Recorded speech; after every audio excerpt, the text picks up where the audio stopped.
and welcome back to the Morning Blend, everybody, where it is a Fayes Fashion Friday. Fashionista Faye Wetzel normally joins us with the latest styles, but today she's donating her time to an even more colorful cause, and that's the arts. Carrie Madison is from the Sharon Lynn Wilson Center for the Arts, too. They are working on a luncheon. Great to see you, ladies. Good to see you too, Molly. I hadn't seen that fundraising Friday intro. It's you in the pink wig? Yeah. I know. I'm loving that. I think it's absolutely fantastic. It's so wonderful to see both of you. I know that you're at the Sharon Lynn Wilson Center, kind of behind the scenes there, right? Exactly. Yes. Okay, so let's talk, Faye. First of all, why is this cause so important to you? Well, this is I think the 6th year that Fayes is sponsoring this event. And arts and arts education are very near and dear to the hearts of my company. And this year, certainly, normally we fundraise for certain events or certain programs, but this year it's the kind of thing with all of us. We're on the road to recovery, and we're just kind of working to fundraise to keep the wheels on the bus, I guess, right? Yeah, exactly. And has the pandemic changed your approach a lot in terms of this event? Yes, and Carrie's going to talk a little bit more about that, about sort of the safety precaution kinds of things. But we talked about maybe not having the event this year or just going totally virtual. And we said, well, you know what, let's try it with some of these really severe precautionary things in place and see what happens, see if people are responsive. And we actually sold out the event. Whoa. And we've added a second one. So that's what we're kind of talking about today. And it just goes to show you that people really want to get out in the community. If things are safe, they want to be with their fellow community people, and we want to support our organizations. I love that. Carrie, I'm going to bring you in. No surprise that if Faye's involved, the thing is sold out, right? Exactly. So tell us what's happening as part of it all. Well, so originally we sold this as you could only buy your own table, your own bubble, socially, physically distanced, cut down the numbers significantly like everybody else.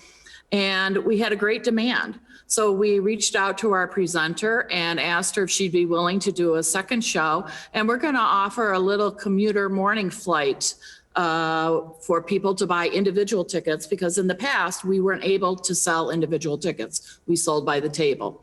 And this year we have the second offering at 9 a.m. in the morning, and people will be seated in our theater. And that way, when they come in, they'll get a nice little, to-go basket with their breakfast, and they can come in the theater. It's a 600-seat theater, and we're only going to sell about 100 seats. So again, plenty of room to spread out, be far away from other people.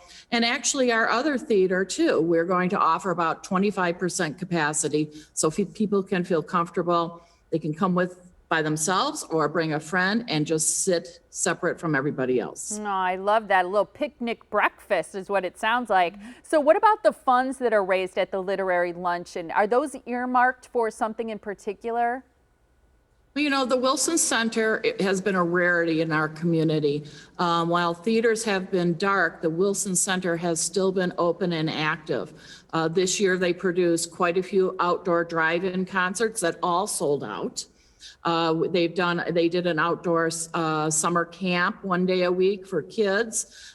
We are still doing our virtual art classes and some in-person art classes. And we also held our 8th annual guitar festival virtually this year. Wonderful. So this place has still been open, active, and running.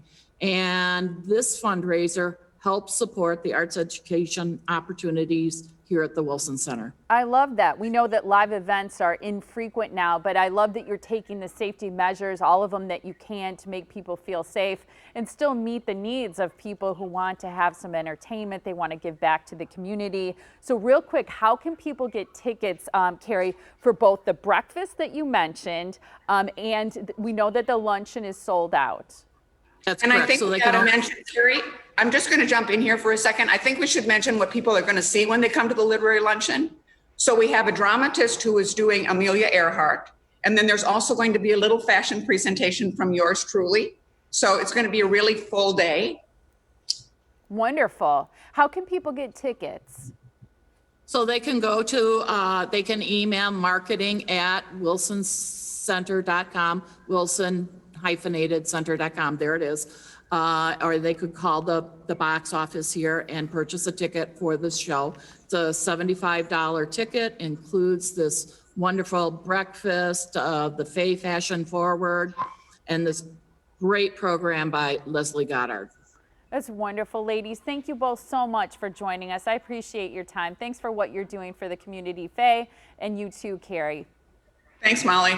Absolutely. So the literary luncheon to benefit the Sharon Lynn Wilson Center for the Arts, sponsored by Fayes, is happening Wednesday, October 14th. It starts at 11:30. Now, we did mention that that's sold out. There's a fashion show and pop-up boutique, but you can also get information about what they mentioned related to the breakfast, which they're also scheduling now, and they are going to be taking precautions and limiting seating. So call the phone number that you see there. It is 262-781-9470, or email them. It's marketing@wilson-center.com.